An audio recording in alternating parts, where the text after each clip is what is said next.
Hello and welcome to synopsis. My name is Krishna. इस lecture में हम पढ़ेंगे एटीट्यूड का अगला टॉपिक, इसका influence and relation with thought and behaviour.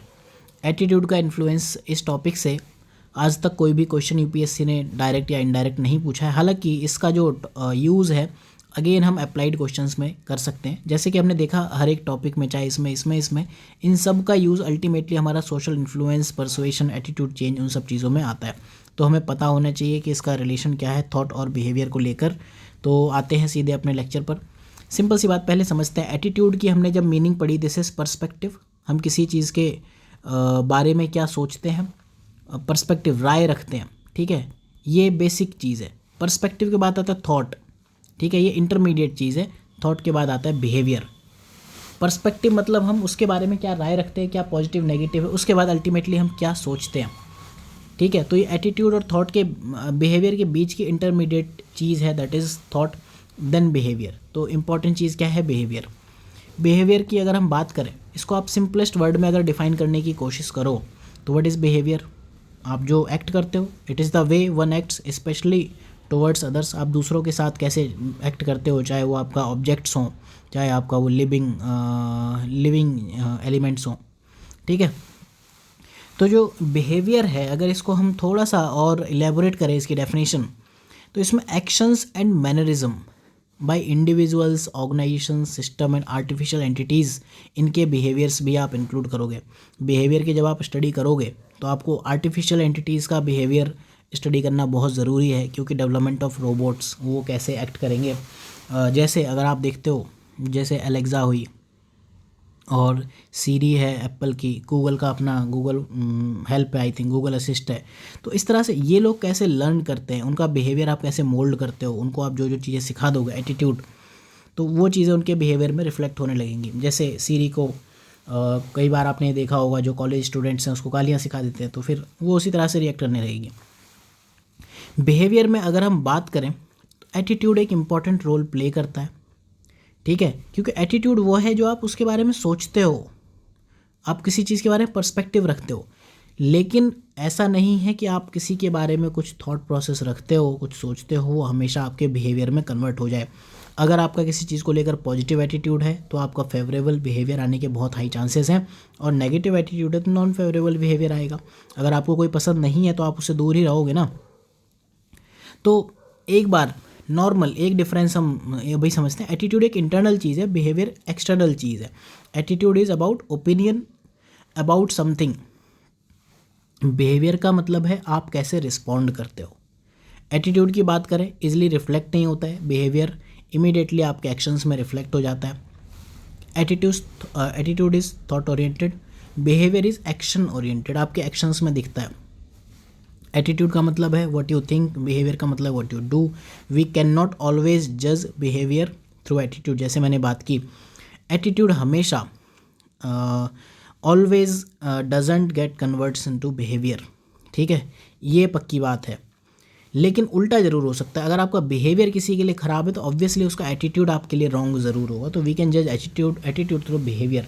ऐसा नहीं हो सकता कि आप किसी के बारे में सोचते बहुत अच्छा हो और आप जाके उसके साथ कुछ मिसबिहेव कर दो, इट वॉन्ट बी देयर। तो vice versa is not true. आप बिहेवियर से एटीट्यूड समझ सकते हो, बट एटीट्यूड से बिहेवियर समझना ईजी नहीं है। तो टाइप ऑफ बिहेवियर, अच्छा, इसमें अगर क्वेश्चन आए तो या तो जो सिलेबस का टॉपिक है वो तो यही attitude, influence and relation with thought and behaviour. जो थॉट के साथ आप लिखोगे वही लमसम वही जो रिलेशंस हैं वो आपके बिहेवियर में भी आएंगे। बस एक डिफरेंस आ जाएगा, थॉट में आप एक्ट नहीं करते हो, ठीक है। Thought is much more proactive than attitude, but little bit proactive than behaviour. Thought में मतलब क्या होता है, बिहेवियर में व्हाट यू डू, एक्ट में दिखता है। थॉट मतलब it is state of not acting, ठीक है। तो इन दोनों के बीच की बात आ जाएगी। तो जब भी ये कोई क्वेश्चन आए तो आपको यहाँ पर क्या करना है, एज सच ये टेबल बना देनी है and that's it. Type of behaviour हम एक बार देख लेते हैं क्या होते हैं। तो दो तरह के type of behaviour mainly observe किए जाते हैं। एक होता है ओवर्ट बिहेवियर, एक होता है कोवर्ट बिहेवियर। ओवर्ट मतलब जो इजीली विजिबल हो, usually observed by others. Covert एक इम्प्लिसिट रिस्पॉन्स है, दूसरों को इजीली दिखता नहीं है, उनको देखने के लिए हमें इंस्ट्रूमेंट चाहिए होते हैं। ओवर्ट बिहेवियर की बात करें तो मतलब अगर मैं कुछ कर रहा हूँ, मैं कैसे, अगर इफ़ आई एम ईटिंग तो I am using my hands और स्पून या क्या यूज़ कर रहा हूँ, तो वो ओवर्ट बिहेवियर है। कोवर्ट बिहेवियर में आपको इंस्ट्रूमेंट चाहिए होते हैं, जैसे आपने हार्ट रेट मेज़र की, सेलिवा रेट, स्वेटिंग फ्लो, ये सब चीज़ें आप मेज़र करोगे, और भी कई चीज़ें हो सकती है जो भी आप प्रॉपर टेस्टिंग वगैरह करते हो। ओवर्ट बिहेवियर जो ये चीज़ होती है, इसको ही जो सोशल साइकी है उस फील्ड में यूज़ किया जाता है सोशल बिहेवियर ढूंढने के लिए ग्रुप्स और इंडिविजुअल्स का। तो ये दो इम्पॉर्टेंट टाइप ऑफ बिहेवियर हुए।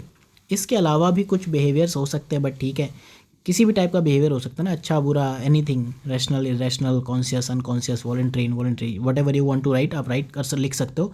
बट जो इंपॉर्टेंट है that is not the third line, पहली दो लाइन्स आर इम्पॉर्टेंट। इसके बाद देखते हैं influence on attitude on behaviour. अब देखो, एटीट्यूड के जब हमने वो पढ़े थे एस्पेक्ट्स, तो वहाँ हमने तीन चीज़ पढ़ी थी। जब हमने स्ट्रक्चर ऑफ एटीट्यूड पढ़े थे तो वहाँ पर हमने कहा था कि स्टैटिक होता है और डायनेमिक होता है। स्टैटिक में CAB मॉडल पढ़ा था, और डायनेमिक एस्पेक्ट ऑफ एटीट्यूड में हमने देखा था एटीट्यूड स्ट्रेंथ, किस स्ट्रेंथ का एटीट्यूड है, एक्सेसिबिलिटी, आप उसे एक्सेस कर पा रहे हो कि नहीं, और एम्बिवेलेंस, आपके अंदर डिलेमा क्या है। तो अब ये तीन फैक्टर्स आपके बिहेवियर में भी रिफ्लेक्ट होंगे, कैसे वो देखते हैं। सबसे पहले एटीट्यूड की अगर हम बात करें, जैसे कि मैंने लेक्चर स्टार्ट करने से पहले ही बताया था, एटीट्यूड हम कहते हैं यार ये बंदा बहुत एटीट्यूड में रहता है, ये लड़की बहुत एटीट्यूड में रहती है। तो एक्चुअली वो है क्यों? क्योंकि जो अर्लीस्ट डेफिनेशंस हैं वो में मोस्टली बिहेवियर की टर्म में दी गई थी। अल्पोर्ट ने 1935 में एटीट्यूड को कहा था it is a tendency to behave in certain veg.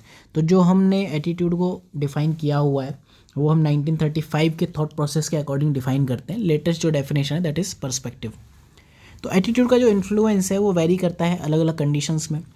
Attitude की स्ट्रेंथ है, अगर आपकी एटीट्यूड स्ट्रेंथ ज़्यादा है तो बिहेवियर में ज़्यादा कन्वर्ट होगी। Stronger the attitude strength greater the impact on behaviour.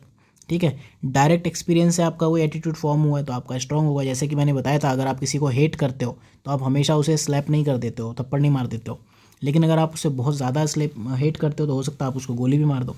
ठीक है, तो आप में से किसी को सपोज साउथ इंडियन फूड पसंद नहीं है तो साउथ इंडिया में जाके नॉर्थ इंडियंस रोटी ढूंढते हैं कि रोटी दे दो भैया। ठीक, इसी तरह से एटीट्यूड एक्सेसिबिलिटी ऑन बिहेवियर, अगर आप एटीट्यूड को एक्सेस कर पा रहे हो, यू नो कि मतलब मैं इसके बारे में क्या सोचता था, आप किसी से दुश्मनी लिए बैठे हो लेकिन आपको याद ही नहीं आ रहा है कि मेरी इससे किस वजह से दुश्मनी है, तो your attitude is not accessible. तो एक्सेसिबिलिटी क्या है? Ease with which attitude could be retrieved from memory. तो क्या होता है, इजीली एक्सेसिबल एटीट्यूड आपके ज़्यादातर आपके बिहेवियरल एक्शंस में कन्वर्ट हो जाते हैं। अगेन एटीट्यूड एम्बिवेलेंस की अगर हम बात करें, एम्बिवेलेंस हमने क्या बात की थी? डिलेमा, जैसे हमने इंटरकास्ट मैरिज की बात की थी।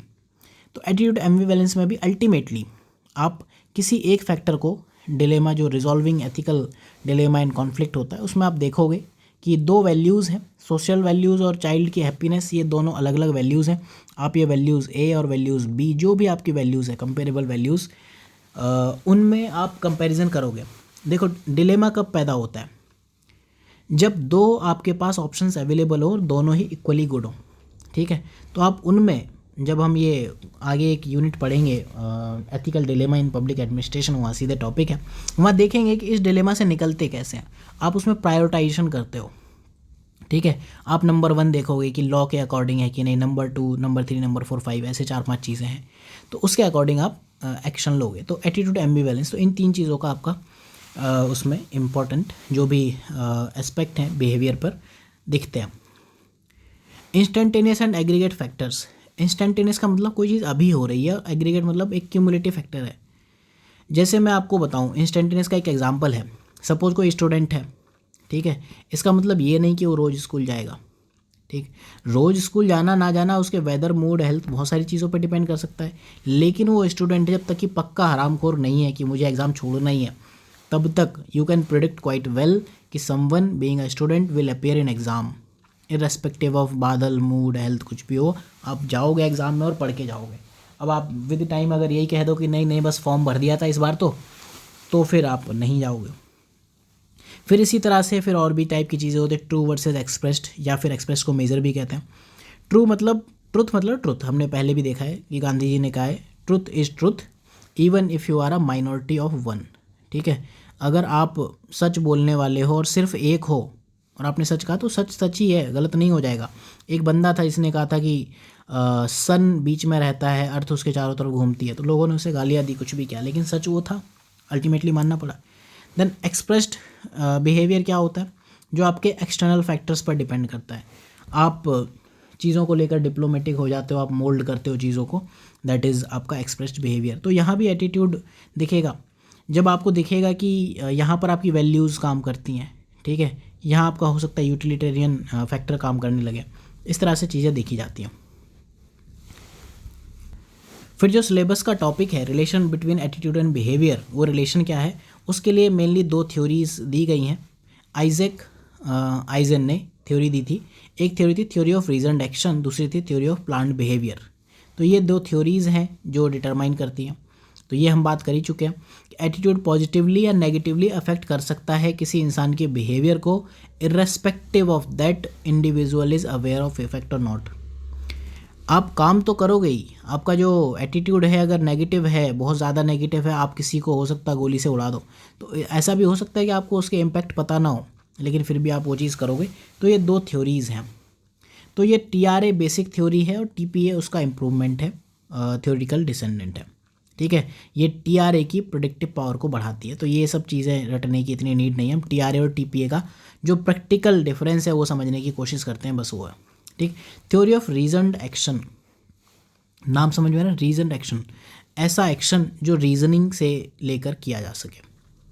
और जो थ्योरी ऑफ प्लान्ड बिहेवियर है, इस प्लान्ड बिहेवियर को बस आप ऐसे याद कर लो, this is theory of unplanned behaviour, मतलब आप विदाउट प्लानिंग कोई चीज़ करते हो। जैसे आपको एग्जांपल से समझा देता हूँ, सपोज़ आपको कार खरीदनी है, सेल फोन खरीदना है, म्यूचुअल फंड खरीदना है, ठीक है, तो आप बहुत सोच समझ के डिसीजन लोगे। लेकिन अभी आपको केक रखे हैं या खाना ऑर्डर करना है, एक चीज़ नहीं मिली, तो ऐसा नहीं कि शाही पनीर नहीं मिला तो मटर पनीर ऑर्डर नहीं कर सकते, ठीक है। तो बस यही चीज़ है।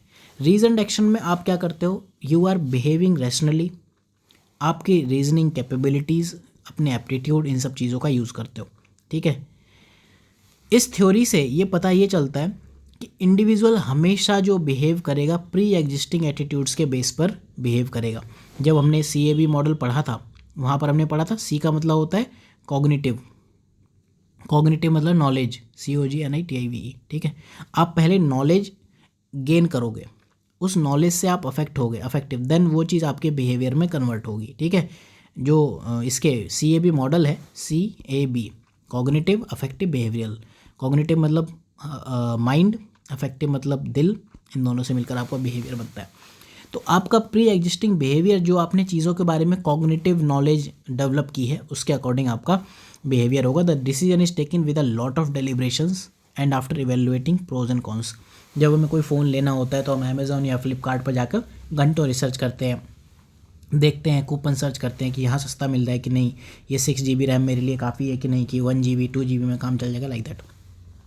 थ्योरी ऑफ प्लांट बिहेवियर क्या है, जैसे मैंने बताया आपको, बस फूड ऑर्डर करना है, केक लेना है, इंस्टेंटेनियसली आपको गोलगप्पे खाने चलेगा, ठीक है। तो आप बिहेवियर नहीं, रैशनली बिहेव नहीं करते हो, ना ही आप रीजनिंग लगाते हो, ना ही एप्टीट्यूड, ठीक है। सामने जो दिखा, आपको फास्ट फूड खाना था, गए, जो सामने दिखा आपने वो खा लिया, ठीक। लेकिन जो ये बिहेवियर है, प्लान्ड बिहेवियर, इनमें और रीजन एक्शन में एक खास बात है, ये आपके लॉन्ग टर्म अनकॉन्शियस माइंड से आता है, ठीक है। ये आपका कॉन्शियस माइंड से आता है, ठीक। आप यहाँ पर एक्टिवली इन्वॉल्व होकर रिसर्च करते हो, ठीक है। यहाँ पर ऑल्दो आप इंस्टेंटेनियसली डिसीजन लेते हो, लेकिन सपोज आप वेजिटेरियन हो तो आप नॉनवेज समोसे नहीं खाने चले जाओगे, इतना तो श्योर है, ठीक है। आपकी अपना एक जोन होगा, उस जोन के अकॉर्डिंग ही काम करोगे। उस जोन को हम कहते हैं mind map, and mind map is critical factor in behaviourism.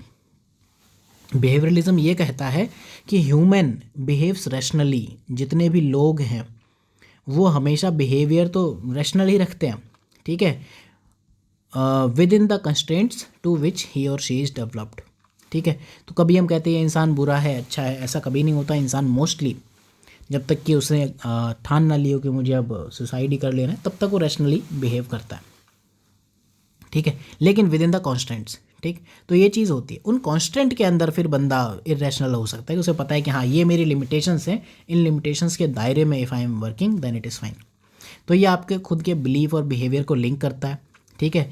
It may be based on cognitive aspect, acquired knowledge, previous experience और एटीट्यूड, एक्सेसिबिलिटी। आप बाहर गए, आप गए थे गोलगप्पे खाने और आपको सामने वो दिख गया छोले भटूरे, आपने कहा गोलगप्पे छोड़ो, आज छोले भटूरे खा लेते हैं, आपका एटीट्यूड एक्सेसिबल है, ठीक। तो आपने इंस्टेंटेनियस डिसीजन लिया, ऐसा नहीं कि आप डेलिब्रेशन बहुत सारे कर रहे हो, दोस्तों को फ़ोन करके पूछ रहे हो कि मतलब छोले भटूरे खाने से क्या हो जाएगा क्या नहीं होगा।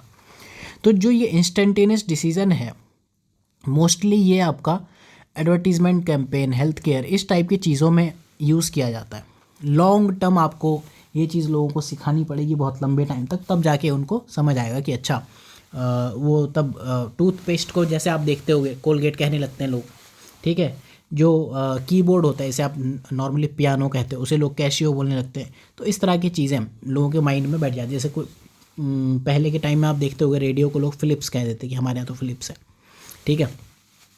अब हम एक केस स्टडी देखते हैं। जब आप कोई चीज़ खरीदते हो तो नॉर्मली ये चीज़ आप सब करते हो, आप सभी लोग करते हो। तो how you people are doing the things, ठीक है। कंज्यूमर डिसीजन मेकिंग बिहेवियर, आप कोई डिसीजन मेकिंग कैसे करते हो। सपोज़ आपको परचेज़ करना है, कंज्यूमर आप कोई चीज़, you are purchasing a phone. आप सबसे पहले रिकॉग्नाइज़ करोगे कि मुझे नीड है या नहीं है। नीड क्यों हो सकती है, आपको अपनी वजह से नीड हो सकती है कि आपका फ़ोन ख़राब हो गया, आपको शो ऑफ करना है, आपको गेम खेलना है, पबजी खेलना है, whatever you want to play. तो आपने रिकॉग्नाइज़ किया कि मुझे नीड है या वांट है, ज़रूरत भी है। इससे क्या होता है, you will search for information. आपने जो देखा कि मेरी जो नीड है, उस नीड को मैं फुलफ़िल कैसे करूँगा, I will go for information Hunt, मैं सर्च करूँगा। इन्फॉर्मेशन में दो चीज़ें होंगी, ठीक है। अगर लो इन्वॉल्वमेंट प्रोडक्ट है तो आप लगाओगे थ्योरी ऑफ प्लान्ड बिहेवियर, ठीक है। तो आप क्या करोगे, search will be internal, alternatives आप सीधे सीधे मेमोरी से रिट्राइव करोगे। आप गए थे गोलगप्पे खाने, आपने खा लिए छोले भटूरे, ठीक है, because it is low involvement product, ठीक। लेकिन अगर प्रोडक्ट हाई इन्वॉल्वमेंट है, हाई इन्वॉल्विंग है, तो ऐसा नहीं हो सकता कि आप आईपैड लेने गए थे और सैमसंग का टैब लेके चले हो, ऐसा नहीं हो सकता। सर्च विल बी थॉरो, आप रिव्यूज़ पढ़ोगे, रिपोर्ट्स पढ़ोगे, यूट्यूब पर जो देखोगे, जो भी आपको यूट्यूब पर टेक्निकल चैनल्स मिलेंगे आप उनको देखोगे, उसके बाद आप रिव्यू देख के चीज़ें परचेज़ करोगे। तो अगेन ये जो चीज़ है, this is theory of planned behaviour, this is जो हमारी पहले वाली थ्योरी है, theory of reasoned action. Action जो हमारे होंगे रीजनिंग से होंगे, ठीक। तो हमें क्या था, हमने नीड रिकॉग्नाइज़ की, फिर इन्फॉर्मेशन सर्च की, किस तरह की नीड थी उसके हिसाब से हमने रिलेटेड इन्फॉर्मेशन सर्च की, ठीक है। फिर हमने अल्टरनेटिव्स भी देखे। सपोज़ हमें लेना था आईपैड, ठीक है, या हमें iOS लेना है, लेकिन हमें कुछ इश्यूज़ मिल रहे हैं, ठीक है। तो हम अल्टरनेटिव्स भी देखेंगे, प्राइस भी कंपेयर करेंगे, क्वालिटी भी कंपेयर करेंगे, और आप धीरे धीरे अपनी चॉइसेस को नैरो डाउन करते जाओगे और आप लेस अपीलिंग प्रोडक्ट्स को एलिमिनेट करते जाओगे। आप खुद से खुद को सेटिस्फाई करते जाओगे। अगर आपके मन में iOS एप्पल लेने की टेंडेंसी है तो फिर आप बाकी सारी चीज़ें धीरे धीरे, प्राइस को इग्नोर कर दोगे, क्वालिटी तो खैर ठीक है, अच्छी है, उसके जो सुटेबल है, क्या बोलते हैं, कंपेटिबिलिटी वगैरह, उन चीज़ों को आप इग्नोर कर दोगे। अगर आप एंड्रॉयड को लेकर ज़्यादा टिल्टेड हो तो फिर आप धीरे धीरे इसको, बाकी चीज़ों को एलिमिनेट करते जाओगे। लेकिन आप देखोगे सब चीज़ें कि आखिर है क्या एंड्रॉयड में, है क्या इसमें, ठीक है, until there is one left. कई बार होते हैं दो चीज़ें, तो आप रैंडमली फिर कोई एक चीज़ ले लेते हो कि हाँ बोथ आर गुड, जो भी सस्ती मिल जाए वो ले लो। अल्टीमेटली प्राइस एक बड़ा मैटर करता है परचेज़ में। फिर जब ये आइडेंटिफाई हो गया तो आप परचेज़ को कर लोगे, प्रोडक्ट को परचेज़ कर लोगे, फाइन। इसके बाद परचेज़ होने के बाद, अब आपने परचेज़ तो कर लिया, बट आपने तो यहाँ अच्छा खासा टाइम दिया था, इवेल्युएट किया था, ठीक है। ये तो आपका हाई इन्वॉल्वमेंट प्रोडक्ट। सपोज़ लो इन्वॉल्वमेंट भी होता, आप गए थे छोले भटूरे खाने और बहुत ही घटिया मिले, तो आप क्या करोगे, गूगल खोलोगे, फिर आप परचेज डिसीजन को इवेल्युएट करोगे, रिव्यू दोगे 1 स्टार, ठीक है। क्योंकि जो आपने प्रोडक्ट परचेज़ किया वो आपके लिए वैल्यू फॉर मनी नहीं था, या क्वालिटी नहीं था, या परचेज एक्सपीरियंस आपके ख़राब थे, कुछ ना कुछ तो गड़बड़ था। तो इन चीज़ों को आप ध्यान में रख के अपना करते हो। तो ये एक बहुत ही जनरल सी केस स्टडी है कि आप कोई चीज़ जब खरीदते हो मार्केट में तो कैसे स्टेप बाय स्टेप चीज़ें होती हैं। जब हम मेंस में चीज़ें लिखते हैं, एक्सप्लेन करनी होती है, तो इसी तरह से हम चीज़ें लिख सकते हैं, थोड़ी थोड़े। ऐसा कुछ नहीं है कि मैंने कोई बहुत बड़ी चीज़ें इसमें ऐड कर दी हों, बड़े बड़े कीवर्ड ऐड कर दी हो, नहीं, बहुत ही नॉर्मल से कीवर्ड है। बस ये क्या है कि हमें इन दो थ्योरीज़ को समझाने का एक तरीका है कि उनको हम कैसे यूज़ करते हैं, इस वजह से I have explain this thing. तो ठीक है, इस लेक्चर में इतना ही। अगले लेक्चर में हम पढ़ेंगे मोरल एंड पॉलिटिकल एटीट्यूड। इस लेक्चर का जो क्वेश्चंस हैं आप यहाँ देख सकते हो, मोरल और पॉलिटिकल एटीट्यूड से काफ़ी क्वेश्चंस आए हैं, क्योंकि आप ये देखोगे यूपीएससी पॉइंट ऑफ व्यू से पॉलिटिक्स काफ़ी इंपॉर्टेंट चीज़ है, ठीक है। तो इन क्वेश्चंस को भी हम अगले लेक्चर में डिस्कस करेंगे। Apart from that, if you are looking कि ये पूरा कोर्स आपको मिले तो आप GS फॉर एथिक्स 2021 यहाँ पर आप जा सकते हो। जनरल स्टडीज़ में ये फुल कोर्स कॉम्बो में भी अवेलेबल है। सिनॉप्सिस के बारे में अगर आप पढ़ना चाहो, you can go to about us and everything else you can see. GS4 जो कोर्स है वो आपका स्टैंड अलोन कोर्स, एक स्पेशल कोर्स है, और अदर देन दैट आपका एक कॉम्बोज में भी दिस इज़ अवेलेबल। तो ठीक है, मिलते हैं अगले लेक्चर में, तब तक के लिए ध्यान रखिए, पढ़ते रहिए और कोई कचरा चीज़ें पढ़ने से बचिए।